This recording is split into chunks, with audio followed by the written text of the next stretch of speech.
Howdy gang, and welcome back to Pool School. In today's episode, I'm going to show you how to replace a toilet style autofill valve. So what do you say we get to it? Alrighty, before we get started, I want to thank you once again for watching. Remind you to like this video if you do by clicking that thumbs up icon below this video. And subscribe to my channel if you've not done so already. And lastly, please share my channel with everyone you know who owns a pool. And also, please remember to check out my exclusive membership website, poolschooler.com. is going to come across the screen right here, poolschooler.com, for more exclusive membership content that will help you save a ton more money on servicing your pool themselves. Alrighty, so today's episode is about how to replace a toilet style float valve or auto leveler valve in your pool. And there's going to be two things you need. You're going to need the replacement valve. This one is a little different than the one I've shown in my other video. This one is made by Corky. It's a universal one, but the float is inside. If you see this little black box right there where my middle finger's touching, okay? That's where the float is in this one. Whereas the other one I showed was this, the float was on the cylinder here and it slid up and down.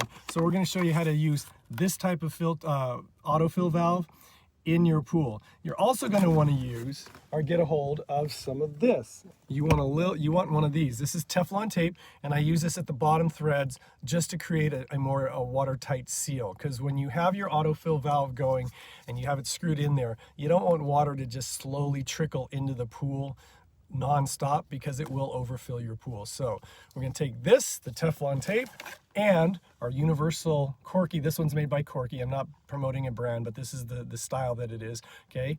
And we're going to take those and we're going to go to a house and we're going to install it after we remove the old one. All right, so let's go do it. Okay, so I'm at my house and this is the valve. Again, this one's made by Corky, and you notice it has a threaded end that's going to screw down into the sump. We'll go there in a moment, but you want to actually put some Teflon tape around this. People say that you don't have to. I kind of like to do it just to create a better seal. Okay, but before you do that, you want to take this little O-ring or this little nut that comes with it, all right?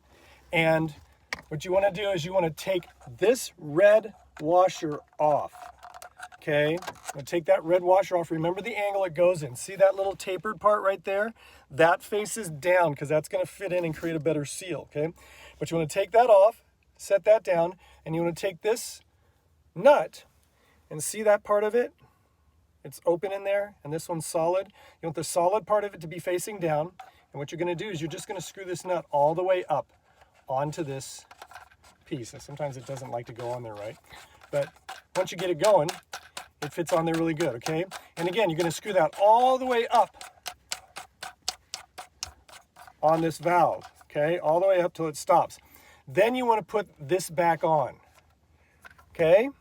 From there, we're going to wrap this bottom portion of this with the Teflon tape, okay? So I'm going to take my Teflon tape. And again, Teflon tape, sometimes it comes a little wider or narrower. This one's fairly wide, so I really don't have to wrap it too much. So I'm just going to take the tape.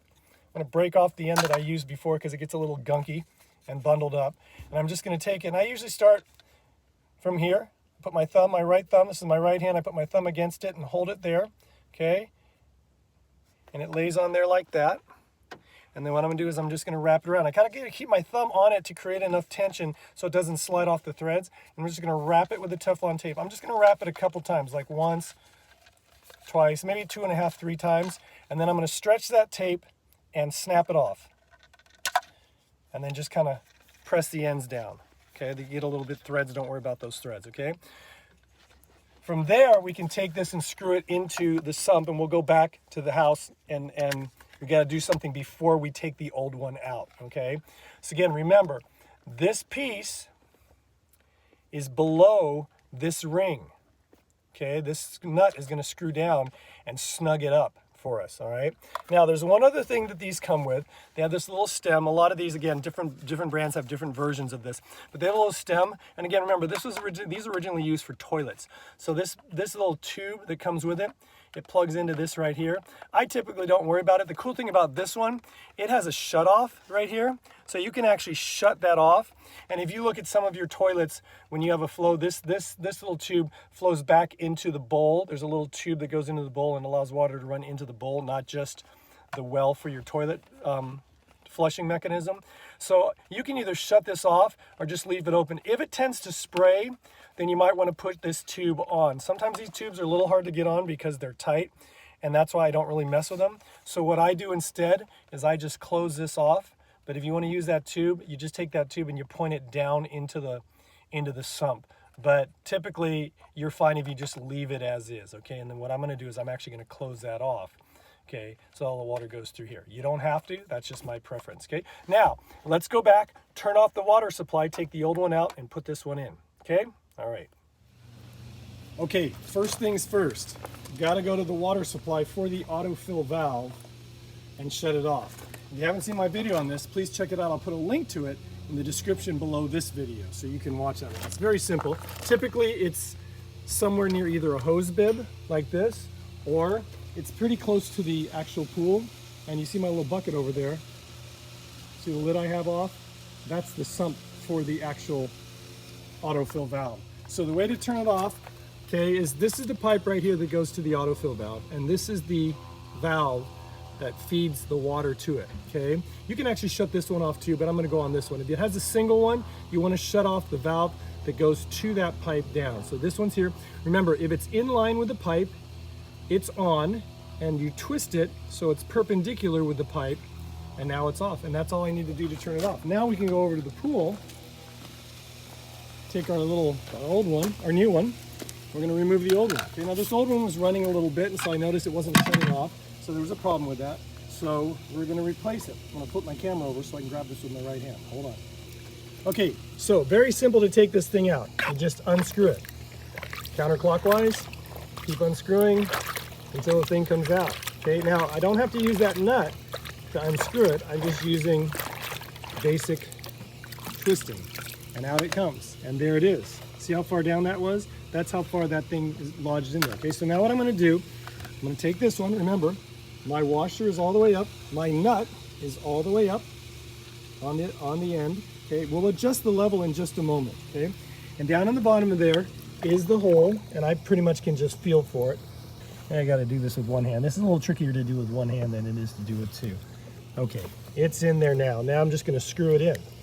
Okay, so I've got it screwed in, and I can go down underneath here, and I'm gonna screw that nut that was on there, I'm gonna screw it down onto that washer so that it creates a tight seal underneath there. Sometimes it's hard to get your hand in there, but you just screw that in there. I wish you could see what I'm doing, but I'm basically just using a feel of my hand to screw that nut down on it, okay? It doesn't have to be extremely tight, but it has to be snug to create a good seal, okay? Now, to adjust it, it's pretty simple. I just I push down a little bit, twist it counterclockwise, and then I can go down or up, depending on how much water I want in the pool. Now, I'm gonna start it on fully up and see if the water starts running. And obviously, you can tell from the water line, the water's a little bit high because this valve wasn't shutting off. And that skimmer opening right below my net is covered almost fully. We want only about half of that covered. So I'm gonna come back over to the water feed, turn it back on by lining it back up. All right, come back over here. And so right now, it's completely full, so I don't want to go much higher.